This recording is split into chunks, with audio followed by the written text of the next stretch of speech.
नमस्कार दोस्तों। देखिए, बात है 23 मार्च 1931 की, जब लाहौर का सेंट्रल जेल आज इनकलाब जिंदाबाद के नारों से गूंज रहा था। आज के दिन जेल में उपस्थित हर लोगों के आंख में आंसू भरे थे और दिल में अंग्रेजों के प्रति नफरत भरी थी। आज के दिन सभी की आंखें उस नौजवान गबरू जवान उस लड़के को निहार रही थी जो अपने दो दोस्तों के साथ खुशी हंसते हुए फांसी के तख्ते की ओर जा रहा था। आज आप लोगों को देखने को मिलेगा कि कैसे हिंदुस्तानी क्रांतिकारी अपने आदर्शों के लिए हंसते हुए मौत को 23 साल के लड़के को आखिरी बार देखने के लिए तरस रहे, जिसने जेल के अंदर रहकर अंग्रेजों के साम्राज्य की नींव हिला डाली थी। अक्सर मुजरिम लोग जेल की दीवार तोड़ते हैं जेल से भागने के लिए, लेकिन ब्रिटिश साम्राज्य के वो अफसर जो जेल की दीवार तोड़े वो भी रात को चोरी से, क्योंकि अंग्रेजों के अंदर इतना हिम्मत नहीं था कि वो माँ भारती के 3 सपूतों की लाशों को जेल के मेन गेट से बाहर ले जा सके। जिस अंग्रेजी हुकूमत को अपने शैतानी दिमाग पर इतना नाश था, उस साम्राज्य के सिस्टम को इस कदर तमाशा बनाया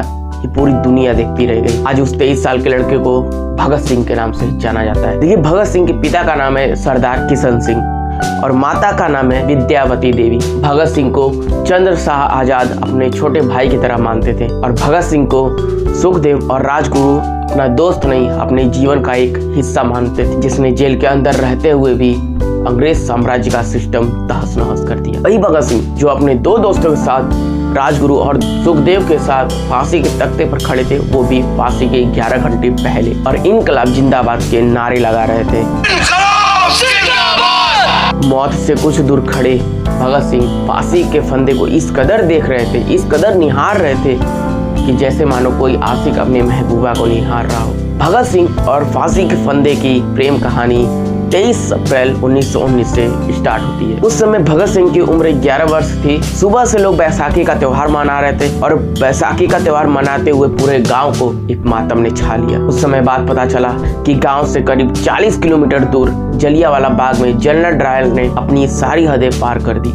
बच्चे, बूढ़े, नौजवान, औरतें, जितने भी लोग थे सबके ऊपर अंधाधुंध गोलियां चलवा दिए। अगले दिन भगत सिंह 40 किलोमीटर पैदल चल पड़े जलियांवाला बाग की तरफ। वहां पहुंचे तो वहां का मंजर बेहद दर्दनाक था। बच्चे, बूढ़े, सबकी आवाज अभी भी वहां गूंज रही थी। भगत सिंह ने उस जलियांवाला बाग के मिट्टी को एक बोतल में भर लिया जो सैकड़ों लोगों के खून से सनी थी। जब भगत सिंह मिट्टी को बोतल में भर रहे थे तो नियति को ही पता था कि अंग्रेज साम्राज्य को हिलाने वाला अभी जिंदा है। उस खून से तर हुई मिट्टी को जब भगत सिंह वापस घर लेकर लौटे तो उस समय भगत सिंह पहले वाले भगत सिंह नहीं रहे। अब जो भगत सिंह है वो ना ही किसी के बेटे हैं और ना ही किसी के भाई रहे। अब वह लाल खून से सनी मिट्टी का लाल था, करोड़ों हिंदुस्तानियों के खून का उबाल था और ब्रिटिश साम्राज्य का काल बन चुका था। देखिए, इसी बीच एक घटना और घटी। अब 30 अक्टूबर 1928 को लाला लाजपत राय को एक रेलवे स्टेशन पर एक कोस्ट गार्ड ने बुरी तरह से पीट दिया और तब तक पीटा जब तक लाला लाजपत राय लहूलुहान ना हो गए।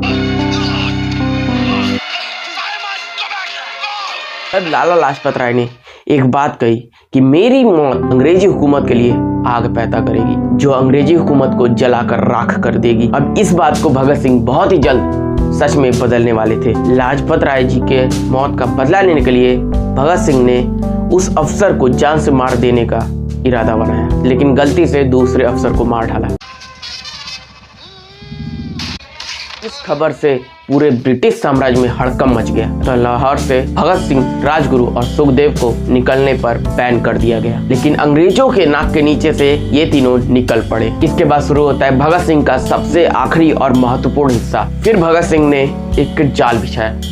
अब अंग्रेज इस लड़ाई में जितना जीतते उतना ही हारते जाते थे। अब भगत सिंह ने एक इरादा बनाया असेंबली में बम फेंकने का, और बम ऐसी जगह फेंकेंगे कि किसी भी इंसान को कोई चोट ना पहुंचे। देखिए, 8 अप्रैल 1929 को भगत सिंह ने बटुकेश्वर के साथ असेंबली में बम फेंका और वहां से भागने की बजाय खुद को सरेंडर कर दिया।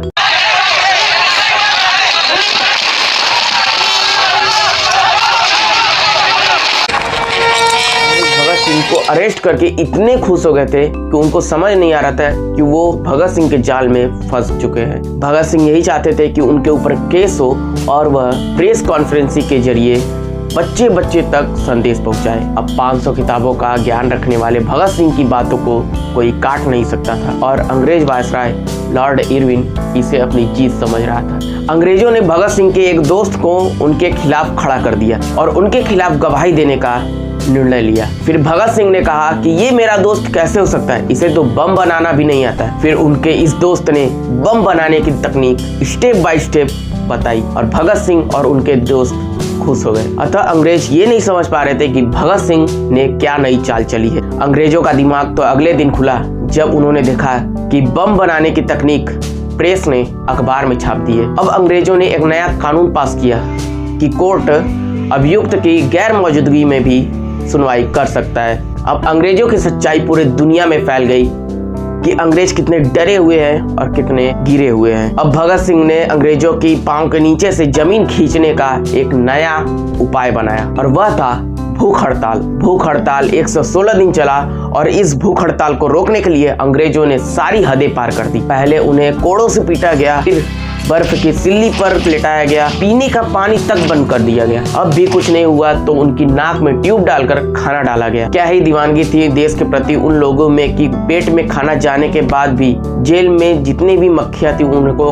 खाते थे ताकि उल्टियां होने से खाना बाहर निकल सके। आज के जमाने में 2 दिन की भूख इंसान को चोरी करने और 10 दिन की भूख इंसान को मर्डर करने तक मजबूर कर देती है। लेकिन माँ भारती के वो 3 सपूत जो इतने दिन भूखे रहे वो इसलिए ताकि आप और हम आजादी से जी पाए। बाद में अंग्रेजों ने भगत सिंह की सारी मांग को पूरा कर दिया गया और उसी वक्त जेल के अंदर से भगत सिंह ने पूर्ण स्वराज का नारा दिया। अब अंग्रेजों ने छल किया। लाहौर कॉन्फ्रेंस केस दोबारा खोला गया। भगत सिंह को फांसी देने की तैयारी की गई, लेकिन भगत सिंह तो इसकी तैयारी करके ही आए थे। और फिर वह एक दिन ऐसा आया जिस दिन माँ भारती के 3 सपूतों को फांसी की सजा सुनाई गई। पूरा देश मातम में डूब गया। दफा 121 और दफा 302 के तहत फांसी। और अंग्रेज जश्न मना रहे थे। अंग्रेजों का यह जश्न तब फीका पड़ गया जब माँ भारती के वो 3 सपूत जो अपनी फांसी का जश्न मना रहे थे। माँ भारती के इन 3 सपूतों ने अंग्रेजों को इस कदर पागल बना दिया था कि अंग्रेजों ने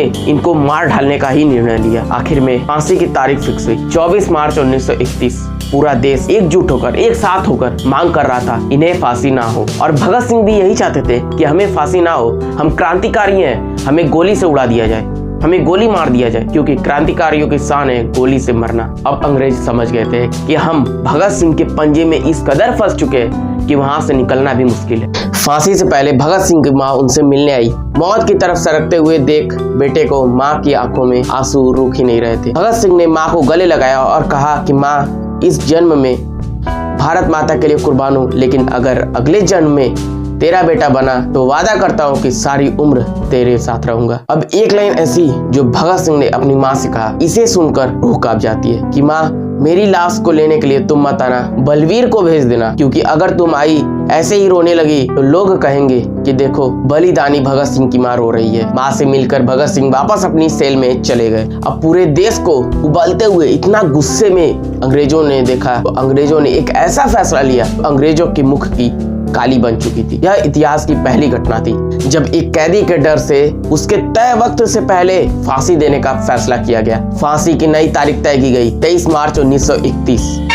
भगत सिंह, सुखदेव, राजगुरु, उनकी फांसी की तैयारी करो। अभी?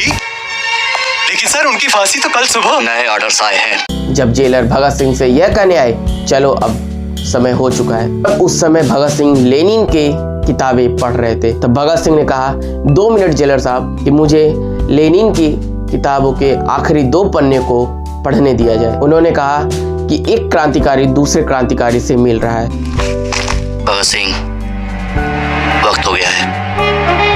2 मिनट जेलर साहब, लेनिन के बारे में पढ़ रहा हूँ। एक क्रांतिकारी दूसरे क्रांतिकारी से मिल रहा है। पढ़ने के बाद भगत सिंह ने जेलर से कहा, चलो। भगत सिंह चल पड़े।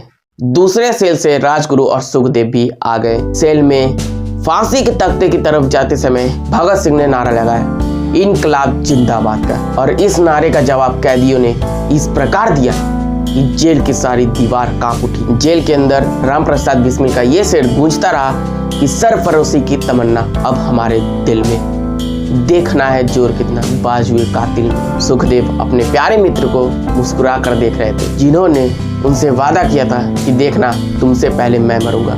और नियति ऐसी आई कि तीनों दोस्त एक साथ मरने जा रहे थे। जब तीनों दोस्तों को फांसी के तख्ते पर चढ़ा दिया गया। अब फांसी देने वाले लोगों की इतनी हिम्मत नहीं थी कि वो उनकी आंख से आंख मिला सके। अब तीनों से आखिरी ख्वाहिश पूछी गई तो भगत सिंह ने कहा कि हमारे हाथ खोल दिया जाए, हम तीनों मित्र गले मिलना चाहते हैं। वह तीनों दोस्त इस कदर गले मिले कि वहां उपस्थित सभी के दिल कांप उठे।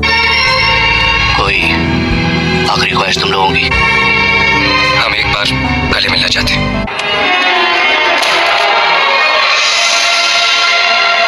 तीनों को बहुत दुख था, इस बात का नहीं कि वह मरने जा रहे हैं, लेकिन इस बात का कि वह इस मिट्टी की सेवा और नहीं कर पाए। उनकी आंखों के सामने फांसी का फंदा लटका हुआ था। उस फंदे को देखकर कितनों के रूह कांप जाते हैं। उसी फंदे को तीनों ने इस कदर चूमा कि जैसे बाप के हाथ और माँ का माथा चूमते हो।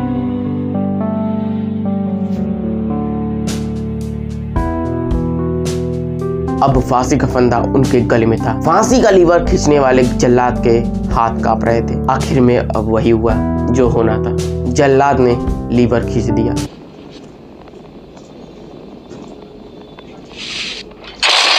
लीवर खींचने की आवाज पूरे जेल में सुनाई दी। अब वह जेल जो इनकलाब जिंदाबाद के नारों से गूंज रहा था, अब एकदम शांति छाई हुई। इस मंजर में सभी की आंखों में इतना पानी था कि इस अंग्रेजी साम्राज्य को डुबाने के लिए काफी था। आजादी का सपना देखने वाले लोग आज मौत की गोद में सो गए।